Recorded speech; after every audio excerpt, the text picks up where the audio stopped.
Is তাকওয়া? তাকওয়া মানে কি? তাকওয়ার সংজ্ঞা অনেকে অনেক ভাবে দিয়েছেন। আমি সরাসরি সাহাবাদের কাছ থেকে একটা সংজ্ঞা আপনাদের শোনাচ্ছি। ওমর ফারুক রাদিয়াল্লাহু তাআলা আনহু উবাই ইবনে কাব রাদিয়াল্লাহু তাআলা আনহুকে জিজ্ঞেস করেছিলেন, ইয়া উবাই মা হুয়া তাকওয়া? হে উবাই, তাকওয়া কি? তাকওয়া কাকে বলে? উবাই ইবনে কাব তিনি প্রশ্নের উত্তর না দিয়ে উনিও আবার প্রশ্ন ছুড়লেন। তিনি বললেন, ইয়া আমিরুল মুমিনিন, আমা সালাকতা তারিকান যা শাউক? আপনি কি কাঁটাযুক্ত রাস্তা দিয়ে মরুভূমিতে কখনো হেঁটেছেন? যে রাস্তার চারদিকে ক্যাকটাস, গুলমলতার কাঁটা, হেঁটেছেন? ওমর ফারুক বললেন, নাম, হেঁটেছি। বালা, হেঁটেছি। কাইফা আমিলতা? কিভাবে হেঁটেছেন? ওমর ফারুক বললেন, শাম্মারতু ওয়াজতাহাতু, আমি আমার জামা, জুব্বা, চাদর আঁটো-শাটো করে গায়ের সাথে এমন ভাবে মিলিয়ে রেখেছি, এমন সাবধানে হেঁটেছি যাতে করে মরুভূমির ক্যাকটাসের গুলমলতার কাঁটা আমার গায়ে বিঁধে না যায়। উবাই ইবনে কাব বললেন, ফাযালিকা হুয়া তাকওয়া। আরে তাহলে আপনি তো ঠিকই জানেন তাকওয়া মানে কি, এটাই তো তাকওয়া। ওই রাস্তা দিয়ে যেভাবে হেঁটেছেন, পুরো দুনিয়ার জিন্দেগিটা এইভাবে সাবধানে চলার নামই হচ্ছে তাকওয়া। চিল্লায় বলো ঠিক কিনা? এই দুনিয়াতে পাপ পঙ্কিলতা থাকবে, শয়তানির হাতছানি থাকবে, অপরাধ প্রবণতা থাকবে, নফসের খায়েশ থাকবে, অন্যায়ের হাতছানি থাকবে। সব কিছুকে দলে মুচড়ে পেছনে ফেলে সাবধান হয়ে এই দুনিয়ার সিরাতুল মুস্তাকিমের পথে চলতে হবে। যে রাস্তা শুরু হয়েছে দুনিয়াতে, শেষ হয়ে গিয়েছে আল্লাহর জান্নাতের ভেতরে। চিল্লায় বলেন ঠিক কিনা?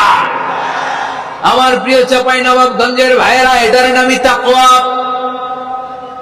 উবাই ইবনে কাব বললেন, ও আমিরুল মুমিনিন, ওই কাঁটাযুক্ত গুলমলতার রাস্তার মধ্যে ঠিক যেমনি সাবধান হয়ে আপনি হেঁটেছেন, এই দুনিয়ার বুকে ওই সাবধান হয়ে চলার নাম হলো তাকওয়া। সুবহানাল্লাহ। তাহলে তাকওয়া কারে বলে? আমার চাঁপাইনবাবগঞ্জের কলিজার টুকরা ভাইরা, বুঝতে পারছেন আপনারা? হ্যাঁ, তাকওয়ার শুধু দুইটা নমুনা আপনাদের সামনে পেশ করব, আপনাদের ক্লিয়ার হয়ে যাবে। একটা নমুনা তো দিলাম, আরেকটা নমুনা, সেটাও ওমর ফারুক রাদিয়াল্লাহু তাআলা আনহুর জীবনী থেকে। উনি ছিলেন ন্যায়পরায়ণ শাসক।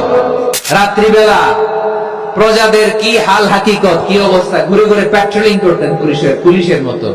তো সারা রাত প্যাট্রোলিং করে সারা রাত তিনি ঘুরেছেন কার কি অবস্থা দেখে।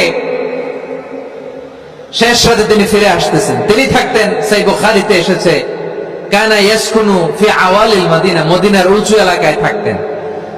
তো ফিরে আসার সময় উনি একটা প্রাচীর বেষ্টিত ঘরের পাশে দুইজন নারীর কথোপকথন শুনতে পেলেন। কয়জন নারী?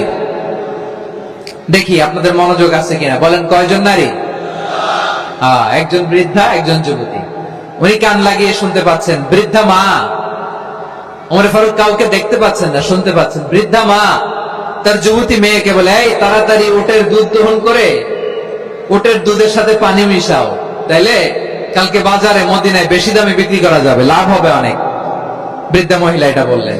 যুবতী মেয়ে উত্তরে বলে, মা আপনি জানেন না আমিরুল মুমিনিন খলিফাতুল মুসলিমিন ওমর ফারুক দুধে পানি মিশানোকে দণ্ডনীয় অপরাধ বলে ঘোষণা দিয়েছে, জানেন না?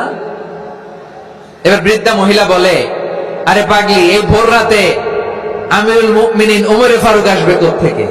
উনি আসবে কোত্থেকে? ওনার পাইক পেয়াদা সিকিউরিটি আসবে কোত্থেকে? কেউ দেখবে না। আরে কেউ দেখবে না, তাড়াতাড়ি দুধের সাথে পানি মেশাও।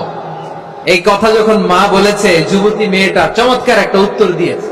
তিনি বলেছিলেন, ইয়া উম্মি, ও আমার মা, লাউলা রাআ উমর লা রাআ রব্ব উমর।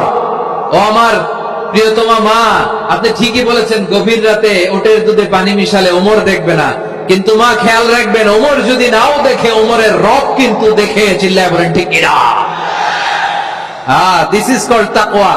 লাউলা রাআ উমরু লা রাআ রব্ব উমর। ওমর দেখে না, কিন্তু ওমরের রব দেখে। চিল্লায় বলেন ঠিক কিনা?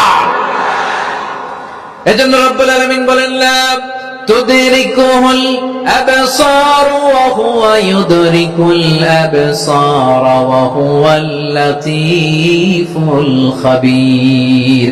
তিনি এমন সত্তা, দুনিয়ার কোন চোখ তাকে দেখে না, কিন্তু দুনিয়ার সবগুলো চোখকে, সব মানুষের অ্যাক্টিভিটিস কে, আরশের উপর থেকে সবকিছু মুহূর্তে মুহূর্তে দেখতে পান কে?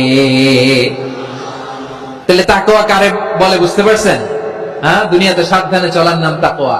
কেউ দেখে না, কিন্তু আল্লাহ দেখে। এই সেন্স, এই জবাবদিহিতার ভয়, দ্য সেন্স অফ অ্যাকাউন্টেবিলিটি, এই সেন্স নিজের মধ্যে গ্রো করার নাম হচ্ছে তাকওয়া। আর এই সিয়াম পালন করার প্রাইম অবজেক্টিভ অফ সিয়াম হচ্ছে লাআল্লাকুম তাত্তাকুন। আওয়াজ করে বলেন লাআল্লাকুম তাত্তাকুন।